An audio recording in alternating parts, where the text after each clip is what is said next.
지난주 인터넷 실시간 검색에 배우 정우성 씨 이름이 올라왔습니다. 궁금해서 살펴보니까 정우성 씨가 올린 글 때문에 이런 일이 발생했더라고요. 지난 20일에 자신의 인스타그램에 방글라데시 난민촌 사진과 더불어서 이런 글을 남겼습니다. 오늘은 세계 난민의 날입니다. 전 세계에서 6,850만 명의 사람들이 집을 잃었다고 합니다. 그중 1,620만 명은 2017년 한 해 동안 집을 잃었습니다. 오늘 난민과 함께 해주세요. 이들에 대한 이해와 연대로 이들에게 희망이 되어주세요. 이 글 때문에 많은 논쟁이 있었습니다. 그러면서 윤서인이라는 만화가가 있는데 자신의 페이스북에 나도 착한 말이나 하면서 살 걸, 이런 글과 함께 만화 한 컷을 올렸습니다. 근데 이 만화 한 컷의 모습이 뭐냐면 한 남성이 고급스러운 소파에 누워가지고 여러분 난민에게 희망이 되어주세요, 이런 글을 SNS에 올리는 그런 모습이 담겨있는 그림입니다. 이 만화가가 뭘 얘기하고 싶은지 다 알겠죠. 자기는 희생이 하나도 하지 않고 입만 살아서 있는 그 모습을 저격하고 있는 것이죠. 근데 놀랍게도요, 다음 날 한 신문에서 이런 제목의 기사가 올라왔습니다. 윤서인이 저격한 정우성, 그는 진짜 말만 할까? 그러면서 이 기사를 봤더니만 정우성 씨가 유엔 난민기구에서 임명을 한 공식적인 난민 친선 대사였더라고요. 그리고 이분이 말만 그렇게 한 게 아니고 난민 캠프를 방문해서 진짜 열심히 섬겼더라고요. 다른 사람보다 훨씬 열심히 섬겼기 때문에 같이 했던 분이 칭찬을 하고 있더라고요. 그리고 매년 많은 돈을 난민들을 위해서 기부하고 있다라는 기사였습니다.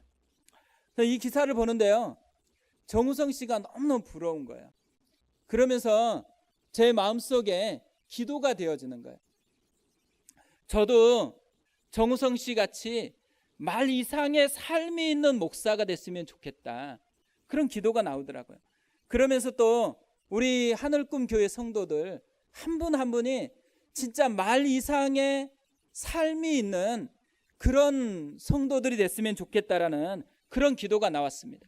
그래서 우리의 엄마를 보거나 아빠를 봤을 때 말만 교회 가라 그러고 말만 신앙이라고 떠드는 게 아니고 진짜 모습을 보면 그곳에 뭔가가 있는 것 같고 진짜 하나님이 도우시는 것 같고 하나님이 함께하고 있는 것 같은 그런 임재를 느끼게 되는 그런 삶이면 좋겠다라는 그런 기도가 나오게 되더라고요.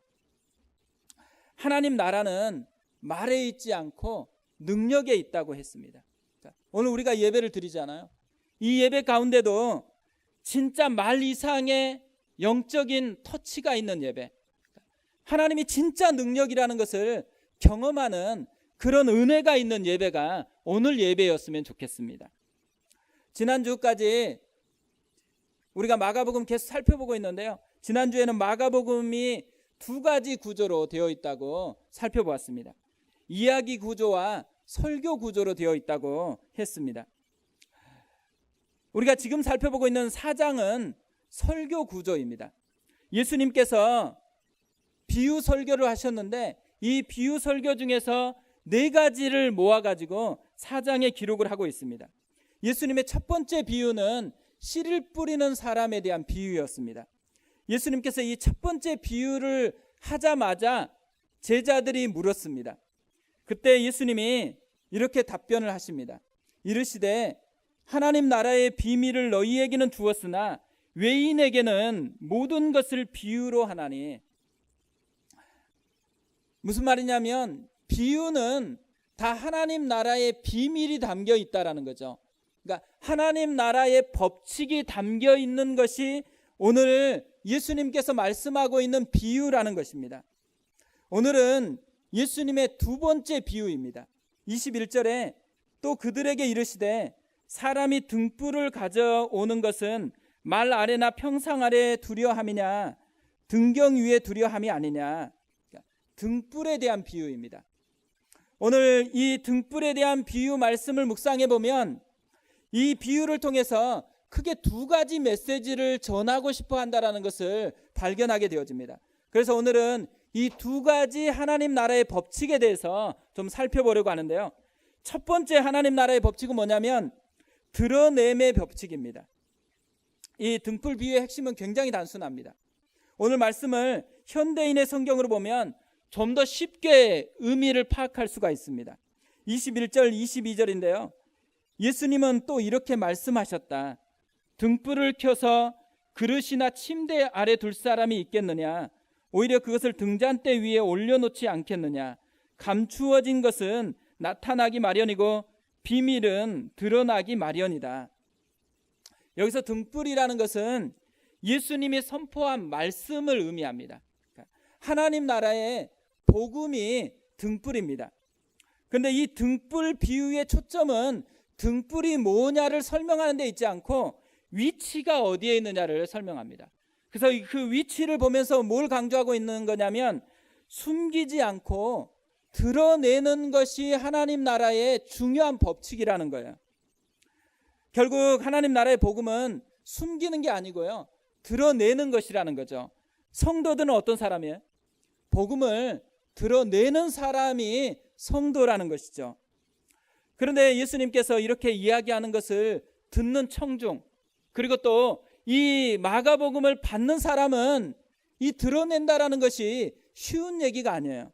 왜냐하면 이 마가복음을 읽게 되는 마가 공동체, 그 공동체는 지금 어떤 상황에 처해 있냐면 심한 박해 아래 처해 있어요.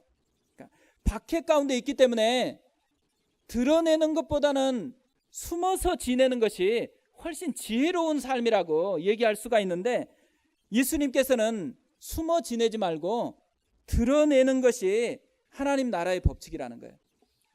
드러내라는 것은 뭘 의미하겠어요? 죽을 수도 있다라는 거예요. 근데 이 마가복음을 보면요, 예수님이 실제로 본인도 그렇게 사셨어요. 3장까지 살펴보면 그냥 예수님이 말만 한 것이 아니고 실제 본을 보이시고 있다는 것을 우리가 알 수 있어요. 3장까지 끊임없이 예수님이 사역을 할 때마다 계속해서 반대가 있었어요. 심지어는 예수님을 죽이려고 공모를 했다 그래요. 그러니까 살기 속에서 숨어 지내는 것이 아니고 계속해서 하나님 나라의 복음을 드러내는 그 사역을 했던 분이 예수님이었죠. 그러면서 예수님께서 드러내는 그 삶이 제자들의 삶이다라는 것을 얘기하고 있다라는 거죠. 예수님이 왜 이렇게 강력하게 드러내는 삶을 살아야 된다라고 요구하고 있을까요? 그들이 정체성이요, 이미 어둠이 아니고 어둠을 밝히는 등불이기 때문에 그래요. 그들은 존재 자체가 숨어서 지내는 그런 하찮은 존재가 아니라는 거예요. 이미 목숨보다도 더한 가치를 가지고 있는 존재, 때로는 목숨이 없어질지라도 그것보다 더 소중한 하나님 나라를 소유하고 있는 존재이기 때문에 그것을 마땅히 드러내야 된다는 거죠. 그러니까 존재에 걸맞는 행동을 하라고 요구를 하고 있는 것입니다. 근데 초대교회는요, 실제로 이렇게 사셨어요. 사도행전을 보면 기독교와 가장 잘 어울리는 말, 기독교와 가장 잘 어울리는 말이 뭐냐면 드러내는 것이에요. 그래서 그들을 증인이라고 그렇게 얘기했습니다. 사람들이 이 복음을 더 이상 전하지 말라고, 그렇게 전하면 감옥에 갇히고 또 죽을 것이라고 그렇게 박해하면서 얘기했었는데요, 초대교회에 있는 성도들은 보고 들은 바를 전하지 아니할 수 없다라고 얘기하면서 복음을 전했습니다. 그러다가 감옥에 갇히고 그러다가 또 순교를 당했습니다. 근데 현대 교회를 생각해 보세요. 또 현대 그리스도인 우리와 가장 잘 어울리는 말이 어떤 말일까요? 드러낸다라는 것일까요? 아니면 숨어 지낸다라는 것일까요? 숨어 들어가는 기독교가 현대의 많은 크리스찬의 모습입니다. 직장에서 누가 우리가 크리스찬인지 아세요? 우리가 친구들과 굉장히 오래 지냈던 친구가 있는데 내가 진짜 예수를 믿고 있다는 거 알고 있을까요? 숨어 지내는 분들이 굉장히 많은 거죠. 가끔씩요, 교회에서 직장 상사를 보고 깜짝 놀랐다고 하시는 분들이 있어요. 근데 놀라는데 두 종류입니다. 하나 뭐냐면, 어떻게 저런 사람이 교회를 다니지? 근데 목사님 설교를 들어보니까 교회는 죄인들이 다니는 거래요. 그래서 다 이해가 됐어요. 또 한 종류는 뭐예요? 야, 저분이 절에서 교회 다녔던 거구나. 그러니까 그 삶을 보니까 이유가 하나님을 믿는 그 힘이 있어서 저런 삶을 살아가는 거구나. 그런 부분을 보고서 그분을 인식하는 것들이 있다라는 거죠. 우리는 어디에 속할까요? 초대교회는요, 박해가 있어도 담대하게 복음을 드러냈어요. 근데 왜 우리는 박해도 없는데, 근데 왜 이렇게 숨어서 신앙생활을 하고 있을까요? 우리 문제가 어디에 있냐면요, 자신의 가치가 뭔지, 자기 진짜 정체성이 어디에 있는지를 모르고 살아간다라는 거예요. 우리는 대부분 학습된 무력감에 자기 실패한 거, 자기가 조금 기도해 봤는데 응답이 안 됐어요. 조금 헌신해 봤는데 상처를 받았어요. 그 실패한 것에 정체성에 뿌리를 두고서 살아가는 경향이 되게 많이 있습니다. 그래서 자기는 별로 소중하지 않아요. 자기 같은 사람은 그렇게 자랑할 것들이 없어요. 또 자랑 안 해도 뭐 그렇게까지 심각하다 생각하지 않고 그렇게 지내간다라는 거죠. 그러니까 마치 탕자와 같아요. 탕자가 아버지 집으로 돌아갈 때 어떤 생각을 해요? 이제는 품꾼의 하나로 그렇게 여기겠다고 생각합니다. 근데 집에 도착할 때 아버지가 달려와서 안아주십니다. 아버지가 안고 나서 첫 번째로 탕자가 한 말이 무슨 말인지 아세요? 아버지, 내가 하늘과 아버지께 죄를 지었사오니 지금부터는 아버지의 아들이라 일컬음을 감당하지 못하겠나이다. 아버지 아들이라고 감히 못하겠다라는 거예요. 근데 아버지 생각은 다릅니다. 아버지는 가장 좋은 옷으로 입히라 그래요. 그리고 손에 가락지를 끼라 그래요. 그리고 신발을 새롭게 신겨줍니다. 자기 자녀라는 거죠. 그리고서 잔치를 벌여요. 돌아오는 몰골은 진짜 망해서 돌아오고 있는데 아버지의 눈에는 뭐예요? 금이 환영. 그냥 아들로 보이는 거예요. 너무너무 사랑하는 아들이 돌아온 것으로 보이고 있다라는 거죠. 그러니까 탕자의 문제가 어디에 있어요? 실패한 자신에게 시선을 두고 있는 거예요. 그리고 실패했던 그것에 자기의 정체성에 뿌리를 두고 있는 거예요. 근데 아버지의 정체성은 어디에 있어요? 탕자의 실패가 아니에요. 자기가 사랑하는 것에 아들의 정체성이 있어요. 자기의 소중한 아들이기 때문에 탕자의 실패나 이런 것은 별로 중요하지 않아요. 그래서 이 메시지를 통해서 우리에게 던지는 하나님의 마음이 뭐예요? 우리가 실패할 수 있죠. 그리고 매주마다 살아가면 계속 아마 실패하는 일들이 더 많을 거예요. 그런데 실패하는 것에 우리의 정체성이 있지 않다라는 거예요. 하나님이 우리를 사랑하는 것, 하나님이 우리를 보시는 것, 그게 우리가 그리스도인이고 우리가 하나님의 자녀인 뿌리가 거기에 있다라는 거죠. 그래서 그리스도인의 힘은 어디에 있는 거예요? 내가 얼마나 헌신하고 내가 얼마나 열심히 사느냐가 그리스도인의 힘이 아니에요. 하나님이 나를 어떻게 생각하는가, 하나님 나를 얼마나 사랑하는가, 하나님께 뿌리 내리는 정체성이 우리의 힘이라는 것이죠. 예수님은 우리를 등불이라고 그렇게 얘기를 해요. 이미 하나님 나라의 복음이 담겨져 있는 사람이라는 거예요. 이미 예수님의 십자가로 말미암아서 새롭게 된 그 사람이 바로 우리라는 거예요. 근데 우리가 계속해서 자랑하고 드러낼 게 뭐겠어요? 우리 자신이 아니고 우리 자신을 그렇게 여겨주시고 우리 자신 속에서 그렇게 사랑해 주시는 하나님을 자랑하는 사람이 그리스도인이라는 것이죠. 제가 이 설교를 준비하는데요, 숨바꼭질이 생각이 났습니다. 제가 두 가지 숨바꼭질을 경험을 했거든요. 하나 숨바꼭질은 일반적인 숨바꼭질이에요. 숨는 재미로 하는 숨바꼭질이거든요. 또 하나 새로운 숨바꼭질이 있는데 그건 뭐냐면 발견되는 재미로 숨바꼭질을 하는 거예요. 제 첫째 딸하고 아주 어렸을 때 숨바꼭질 놀이를 많이 했습니다. 근데 제 딸이 숨바꼭질을 되게 좋아하더라고요. 뭘 또 좋아했냐면 술래가 되는 것을 되게 좋아했어요. 그래서 자기 술래하고 무궁화꽃이 피었습니다 하면 저는 잽싸게 숨어요. 이렇게 방도 2개밖에 없는데 숨어가지고 이제 딱 이렇게 아주 잘 안 보이는데 꼭꼭 숨어 있어요. 그러면 이 방에 잠깐 들어와서 아빠 어디 있어 이렇게 찾아보고는 금방 다른 방으로 가요. 그 다른 방에 찾아보고 어떻게 돼요? 막 우는 거예요. 깜짝 놀랐습니다. 저는 다쳤는 줄 알고 막 달려가 봤더니만 하나도 안 다쳤어요.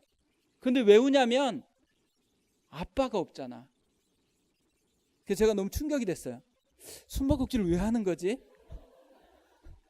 그래서 내가 생각해 보니까 내가 생각하는 숨바꼭질을 얘가 하고 싶은 게 아니에요. 새로운 숨바꼭질을 하고 싶은 거더라고요. 그래서 제가 깨달았습니다. 그래서 또 술래하고 저는 숨었어요. 딱 이제 제가 숨어 있는 방으로 딱 들어오면 어떻게 돼요? 다가오면 짠 하고 나타나는 거예요. 놀라운 일이 발생했어요. 너무너무 좋아하는 거예요. 너무너무 해맑은 표정으로 좋아하는 거예요. 근데 너무 충격이 되는 거예요. 야, 숨바꼭질이 숨어 있는 것보다 이렇게 짠 하고 나타나는 게 훨씬 더 재밌는 숨바꼭질이구나. 근데요, 그날 하나님이 제 마음을 굉장히 두드리는 거예요.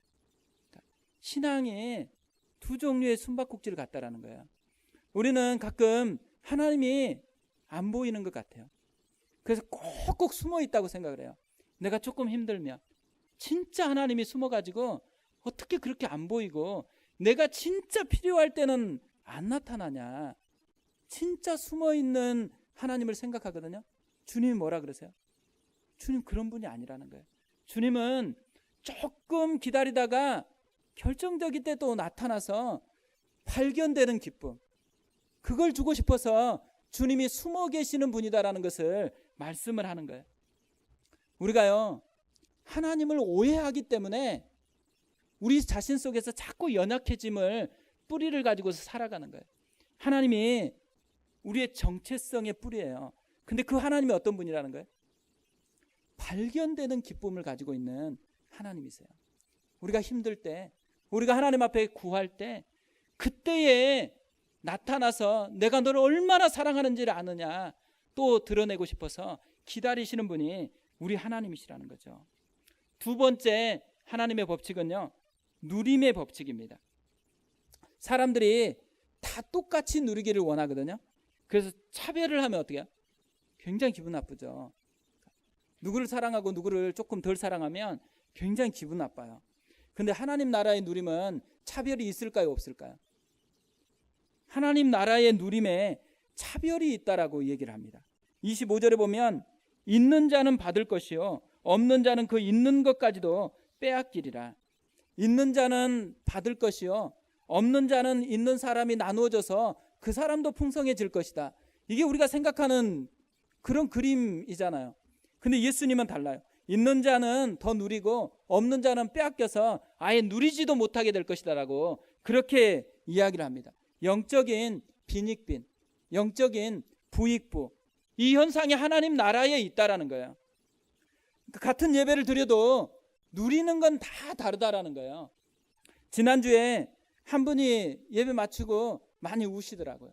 그리고 이분이 주일 헌금 봉투에 글을 써서 헌금을 했습니다. 이런 글이 담겨 있었습니다. 고맙습니다, 목사님. 우리 교회 성도입니다. 여기서 우리 교회는 한울군 교회가 아니고 밑에 분당 우리 교회. 귀한 말씀 깊이 새기며 지친 일상에서 갈등 속에 있었던 제게 큰 힘과 결단하는 은혜를 누렸습니다. 삶 속에서 열매 맺도록 순종하는 제가 되도록 애쓰겠습니다. 우리가 이런 말을 들으면 어떤 생각이 들어요? 지난주 설교 뭐였지? 이분은 뭐에서 은혜를 받았지? 이런 생각이 들잖아요. 누림에는요, 차이가 있어요. 이 자리에서 같이 예배를 드려도 은혜가 풍성하게 마음을 만지는 사람이 있는가 하면 그냥 시간을 때우는 사람이 있다라는 거죠. 그런데 이런 누림을 얻기 위해서는 뭘 해야 될까요? 태도의 품격을 갖추라는 거예요. 태도의 품격이라는 책이 있더라고요. 이 책에서 이런 내용을 소개를 하고 있습니다. 28살 신입사원 정인 씨는 오늘 또 지루한 회의에 들어가야 합니다. 부장님, 차장님, 팀장님 등 모두 모인 회의실. 발언권이 없는 정인 씨는 오늘 또 꿀먹은 벙어리 역할을 해야 합니다. 회의가 한창일 때 지루해진 정인 씨는 자연스레 스마트폰에 눈길이 갑니다. 순간 갈등이 생겼지만 아무도 자신한테는 관심도 없고, 그리고 잠깐은 괜찮을 거라는 그런 생각을 했어요. 그래서 새로운 메일을 확인하고 또 포털 사이트에 눈에 띄는 뉴스가 있어서 클릭을 했습니다. 그런데 갑자기 싸한 느낌이 드는 거예요. 조용해졌습니다. 고개를 들어봤더니만 눈앞에 부장님이 계시는 거예요. 부장님이 물었습니다. 그래서 자네는 어떻게 생각하는가? 이 정인 씨의 문제가 뭘까요? 태도의 품격이 없는 거예요. 회사만 그런 게 아니죠. 예수님도 이것을 말씀하세요. 24절에 보면 또 이르시되 너희가 무엇을 듣는가 스스로 삼가라. 너희의 헤아리는 그 헤아림으로 너희가 헤아림을 받을 것이며 더 받으리니. 현대인의 성경은 이것을 이렇게 번역을 합니다. 예수님은 다시 말씀하셨다. 너희는 내 말을 귀담아 듣고 실천하여라. 그렇게 하면 그만큼 더 많은 것을 얻게 될 것이다. 내 말을 귀담아 듣고 실천하라는 것은 태도의 품격을 갖추라는 것이죠. 태도의 품격을 갖추면 더 많은 것을 누리는 것이 하나님 나라의 법칙이라는 것이에요. 결국 은혜를 풍성하게 누리고 싶으면 뭘 해야 될까요? 태도의 품격을 갖추는 것입니다. 어제 서점을 갔더니만 하나님께 진지하라 이런 제목이 책이 있더라고요. 근데 과를 이렇게 쭉 살펴보니까 성찬에 대한 책이 있었습니다. 과가 있는 거예요. 마지막 과가 성찬에 진지하라 이런 제목이에요. 사서 읽어봤습니다. 이 과가요 이렇게 시작을 해요. 내게는 몹시 불편한 의혹이 하나 있다. 우리 대부분이 마음 깊은 곳에서 성만찬을 전혀 진지하게 여기지 않는다라는 것이다. 심지어 자신이 이 부분에서 부족한데도 그것을 전혀 모르고 있는 사람들도 많이 있다. 성찬에 대한 태도의 품격을 갖추지 못하니까 어떤 일이 발생해요? 전혀 은혜가 안 되는 거예요. 그냥 성찬을 때우고 있다라는 것이죠. 오늘 이제 성찬을 하려고 그러거든요. 우리가 이 성찬은 예수님이 제정하신 예식이에요. 설교가 귀로 하나님의 말씀을 듣고 은혜를 받는 것이라면 성찬은 온 몸으로 하나님의 은혜를 경험하는 시간이에요. 그래서 예수님의 십자가가 2000년 전의 십자가였지만 성찬을 통해서 예수님의 십자가가 오늘 나의 십자가로 경험하는 거예요. 예수님의 부활이 2000년 전의 시간 간격이 있는 건데 이 성찬을 통해서 오늘 내 안의 부활로 그렇게 경험하는 시간이거든요. 그래서 사실 성찬은 굉장히 중요한 시간이에요. 성찬이 지금 이 시간 나와 함께 하시는 예수님을 온몸으로 느끼고 경험하는 시간이기 때문에 그렇습니다. 우리가 이 성찬을 참여하면서 태도의 품격을 갖추고서 성찬을 받고 또 은혜를 경험하는 그런 시간이 되었으면 좋겠습니다. 기도하겠습니다. 하나님 아버지,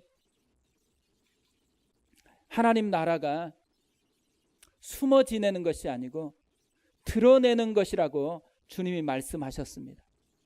우리가 이미 드러낼 만한 존재가 되어 있다고, 너희는 등불이다라고 주님이 말씀하셨습니다. 하나님 아버지, 우리가 실제로는 등불인데 엄청 초라하게 살아갈 때가 많습니다. 숨어서 지낼 때가 많습니다.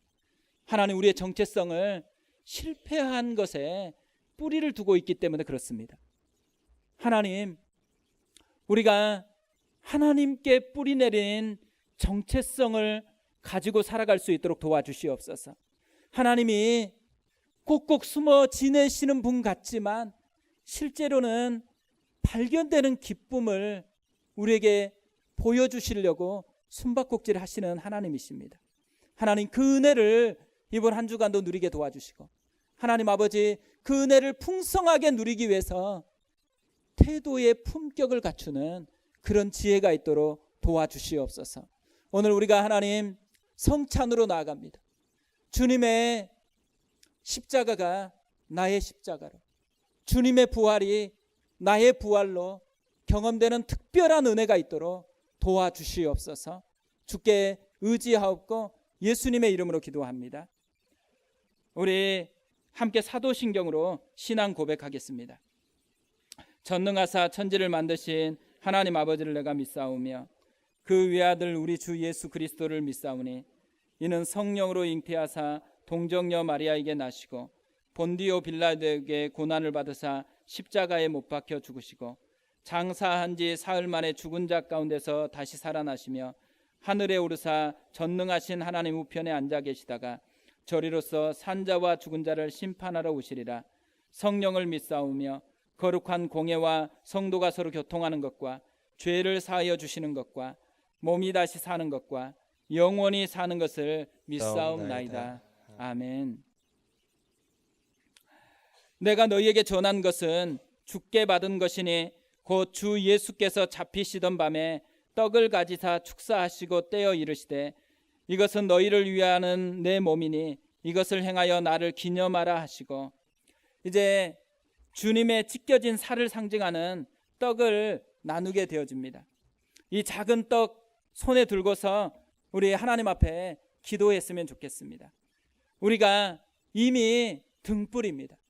하나님의 사랑의 뿌리를 내리고 있는 존재입니다. 끊임없이 우리 속에 연약함, 내 실패에 붙들려 있다면 하나님, 내가 하나님께 뿌리 내리는 정체성으로 다시 살아가고 싶습니다. 주의 살을 대할 때 내 온 영혼이 그렇게 되살아나는 은혜를 주옵소서. 이 기도하는 마음으로 우리 분병하도록 하겠습니다. 우리 찬양 같이 하시면서 분병하겠습니다. 약한 나로 강하게, 약한 나로 강하게, 가난한 날 부하게, 눈먼 날 볼 수 있게, 주 내게 행하셨네. 내게 행하셨네. 약한 나로 강하게, 약한 나로 강하게, 가난한 날 부하게, 가난한 날 부하게, 눈먼 날 볼 수 주 내게 행하셨네. 주 내게 행하셨네. 호산나 호산나 호산나 호산나. 죽임 당한 어린 양, 죽임 당한 어린 양. 호산나 호산나 호산나 호산나. 예수 다시 사셨네. 예수 다시 사셨네. 호산나 호산나 호산나 호산나. 죽임 당한 어린 양, 당한 어린 양. 호산나 호산나 호산나 호산나. 예수 다시 사셨네. 예수 다시 사셨네. 내가 건너야 할 강, 내가 건너야 할 강. 거기서 내 죄 씻겼네. 거기서 내 죄 씻겼네. 이제 주의 사랑이 이제 주의 사랑 나를 향해 흐르네. 나를 향해 깊은 강에서 주가 깊은 강에서 주가 나를 일으키셨도다. 나를 일으키셨도다. 구원의 노래 부르리. 구원의 노래 부르리. 예수 자유 주셨네. 예수 자유 주셨네. 세상 즐거움 다 버리고 세상 즐거움 다 버리고 세상 자랑 다 버렸네. 세상 자랑 다 버렸네. 주 예수보다 귀한 것은 없네. 주 예수보다 더 귀한 것은 없네. 예수 밖에는 없네. 우리 떡을 손에 붙들고 기도했으면 좋겠습니다. 하나님, 우리가 매번 실패하고 그런 삶을 살다 보니까 우리 자신도 등불이 아니고 초라한 존재인 줄 그렇게 생각했습니다. 그러나 하나님, 우리가 이미 등불입니다. 이미 십자가로 말미암아 구원받은 하나님의 백성입니다. 하나님 아버지, 하나님께 뿌리 내린 믿음으로 살아가게 도와주시옵소서. 우리 같이 기도하겠습니다. 하나님 아버지, 우리가 하나님 진짜 하나님의 자녀인데, 진짜 하나님의 백성인데, 하나님, 우리가 일상을 살아가면서 끊임없이 반복되는 연약함, 끊임없이 반복되는 그 실패, 이것 때문에 하나님 아버지, 우리 자신이 하나님의 자녀임에도 불구하고 숨어 지내는 경우가 많이 있습니다.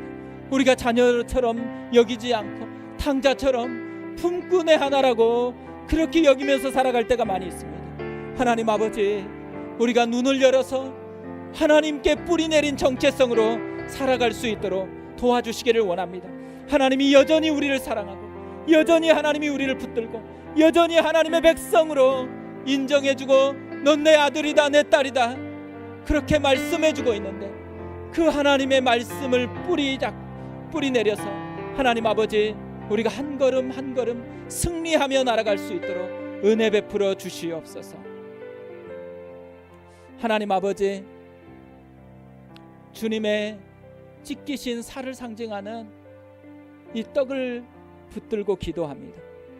하나님 아버지, 우리가 실패한 것 같았는데, 초라한 존재인 줄 알았는데, 그것과 아무 상관없이 하나님의 자녀이고 하나님이 우리를 사랑하는 그것 때문에 우리가 여전히 하나님 앞에 복음을 소유하고 자랑할 거리가 있는 인생인 것을 깨닫게 되어집니다.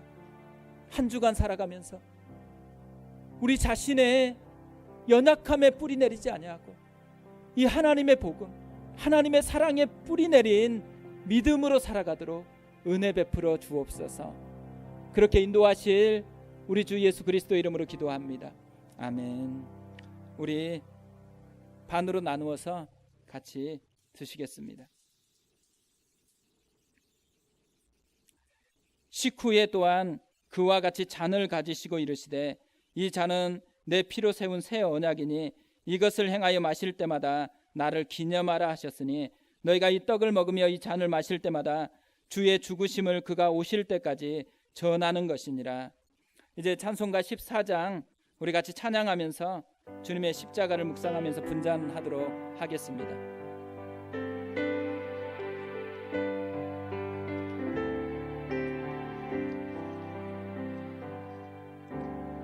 내 구주 예수를 더욱 사랑 엎드려 비는 말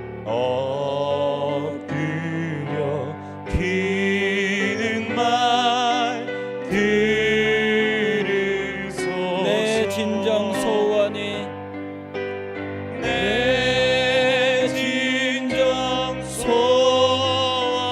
구주 예수를 더욱 사랑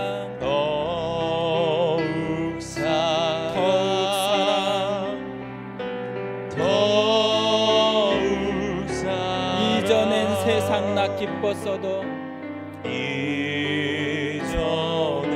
세상 나 기뻤어도 지금 내 기쁨은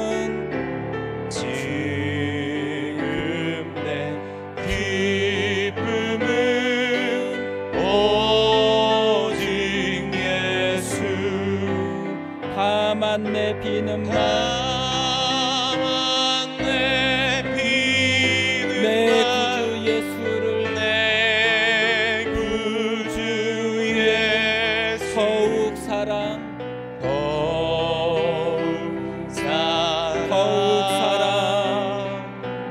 더욱 이 세상 떠날 때 이 세상 떠날 때 찬양하 숨질 때 하는 말 숨질 때 하는 말 이것일세 다만 내 비는 말 다만 내 비는 말 내 구주 예수 더욱 사랑 더욱 사랑 더욱 사랑 우리 잔을 붙들고 다시 한번 기도하겠습니다. 우리 정우성 씨처럼 하나님 말 이상의 삶이 있는 그런 신앙 되게 도와주시옵소서. 우리 아이들이 우리를 보면 우리 엄마에게는 우리 아빠에게는 말 이상의 진짜 하나님의 흔적이 있다라고 고백할 수 있는 사람 되기 원합니다. 주님, 우리는 연약하지만 주의 성령께서 우리를 붙들어 주시옵소서. 우리가 끊임없이 그래서 주를 갈망하고 의지하는 태도의 품격을 가질 수 있도록 하나님 도와주시옵소서. 우리 같이 한번 기도하겠습니다. 하나님 아버지, 말 이상의 삶이 있는 그런 목사가 되기를 원합니다. 하나님의 나라가 말에 있지 않고 능력에 있다고 말씀했는데 하나님 아버지, 이 말씀을 그대로 말씀 그대로를 자랑할 수 있는 그런 목사가 되기를 원합니다. 하나님 아버지, 우리 두 딸에게 하나님 진짜 떳떳하게 말뿐 아니라 삶을 통해서 아빠의 삶에 예수님이 살아있다라고 그렇게 말할 수 있는 그런 아빠가 되고 싶습니다. 하나님 은혜를 베풀어 주시옵소서. 진짜 하나님 아버지 그런 간절한 마음이 있습니다. 하나님, 그런데 우리가 연약해서 넘어질 때, 실패할 때 하나님 아버지 그때마다 주의 이 보혈, 우리의 모든 죄를 씻어주신 이 보혈 붙들고 다시 일어서서 하나님 앞에 또다시 나아갈 수 있도록 은혜 베푸시고 역사해 주시옵소서. 그래서 하나님 아버지, 우리 가운데 하나님 정말 당당한 하나님의 등불되어 있는 은혜가 있도록 도와주시옵소서. 하나님 아버지, 하나님의 나라가 말이 아니라 능력이라고 말씀하셨습니다. 하나님, 하나님의 나라가 진짜 능력이라는 것을 보여주는 그런 목사가 되고 그런 성도가 될 수 있도록 이 시간 은혜를 베풀어 주시옵소서. 하나님, 우리가 실패하고 끊임없이 넘어질 때마다 주님이 붙든 이 잔, 주님의 피를 상징하는, 주님의 보혈을 상징하는 이 잔 붙들고 우리 죄를 씻으시고 우리의 허물을 더 이상 기억지 않아야 하시고 우리 속에 즐거이 거하면서 다시 시작해라, 또 다시 시작할 수 있다 격려해 주시는 하나님의 음성 붙들고 살아가기를 원합니다.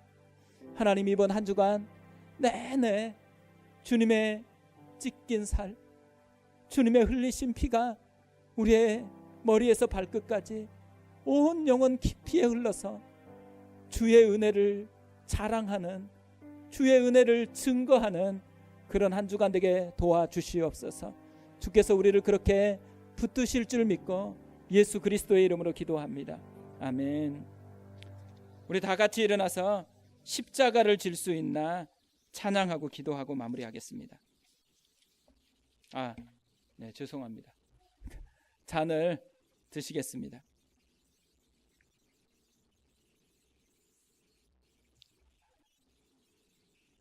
우리 다 일어나서 십자가를 질 수 있나 같이 찬양하겠습니다.